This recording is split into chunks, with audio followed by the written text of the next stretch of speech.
Good day, warm welcome. Delighted you can join this meditation experience. And today is an interesting topic we're going to discover together, but it seems rather relevant. I think everyone in the world seems to feel more and more pressure, more and more of a squeeze, and that's creating perhaps more and more reactivity within the self as well as in the atmosphere, those around us. So this idea of how do I maintain some level of grace and dignity within a hostile environment, whether it's my own inner world being very, very reactive, very punitive, or perhaps me towards someone, someone towards me, feeling that negativity, that current of irritation. So how do I deal with that in a productive way, in a spiritual way, in a way that preserves grace and dignity? I think that's something we all need to master, especially starting with the self. So maybe that's where we'll begin, is inside. Sitting comfortably, fully engaged, but without any tension in the body. This balance of being relaxed, but alert, engaged. And bringing my attention completely into the moment. Again, not pushing or forcing, but out of care or love. Fully present. Very interested in any topic that explores how to best preserve my inner peace and provide peace for others. That interest draws me inside, my inner laboratory of experience and experimentation.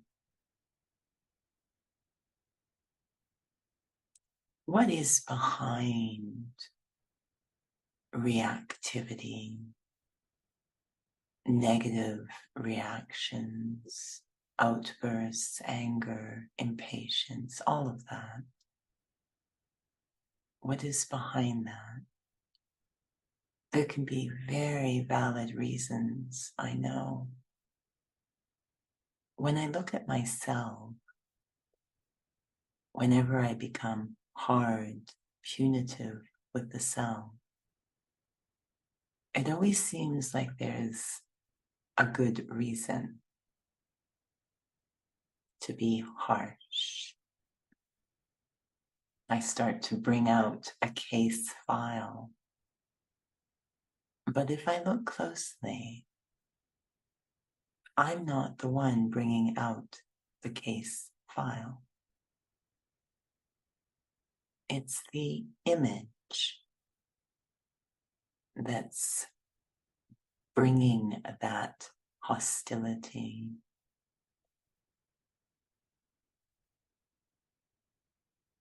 It's actually the loss of self that feeds hostility, forgetting myself.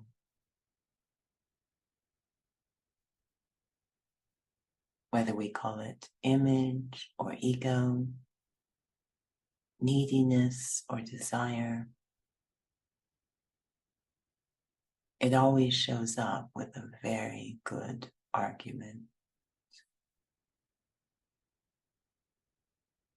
It takes remarkable faith and trust in myself to respond to those hostile feelings by simply remembering myself. To be that compassionate, that forgiving, that powerful, that I will not fight back, but will love back, respect back,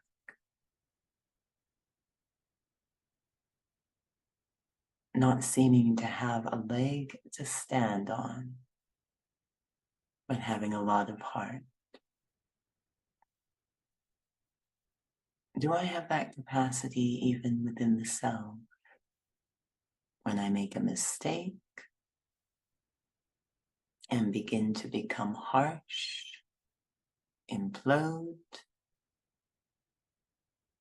become hostile with the self, changing from hostile to a host, accommodating, loving, respecting, trusting, remembering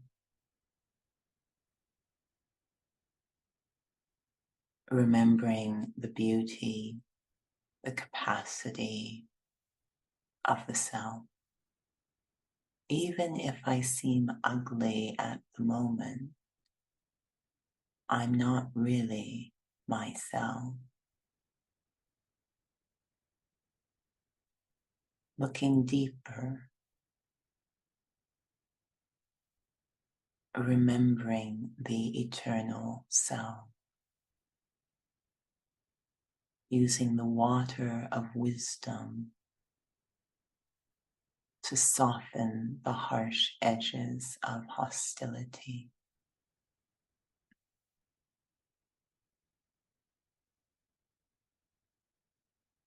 When I go into my own mind, there often seems to be many jagged edges, unresolved issues, things I can't forget or regret, fears in the future, many jagged edges in my mind, thorny issues.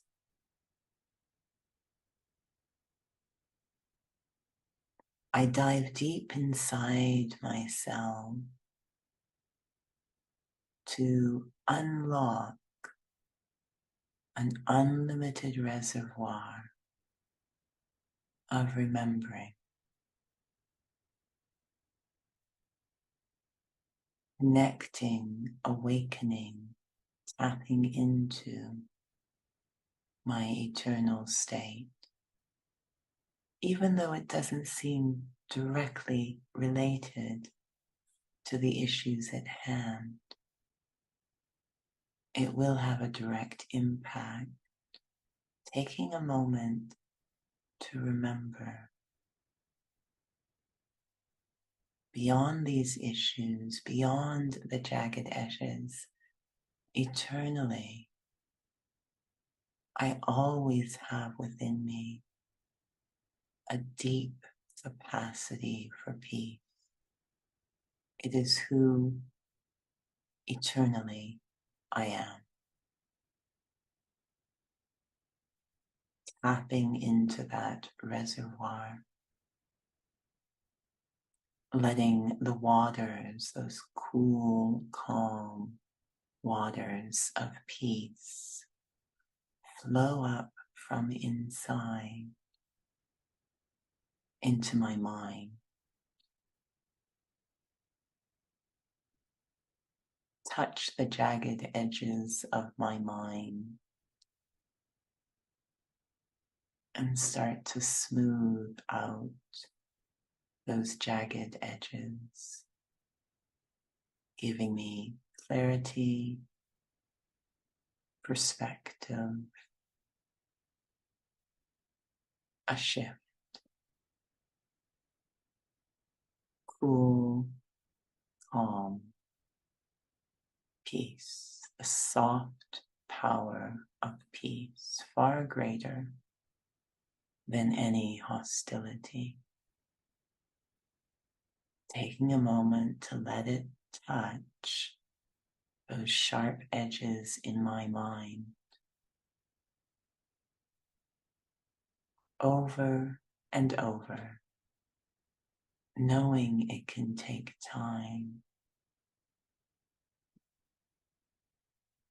allowing that inner peace to very slowly transform the environment in my mind with so much trust and faith.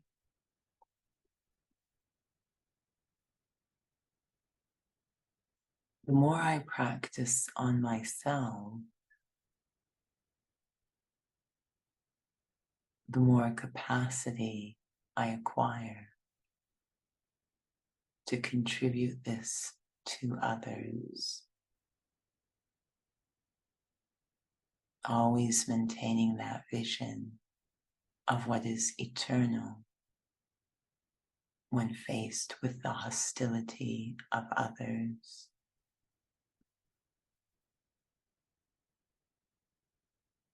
Responding appropriately in the moment while maintaining that vision of the eternal, tapping into their innate capacity for peace, knowing it's locked inside, waiting to be accessed. My part is to maintain that faith and trust on their behalf. The more I experiment on myself, the more I'm able to do for others.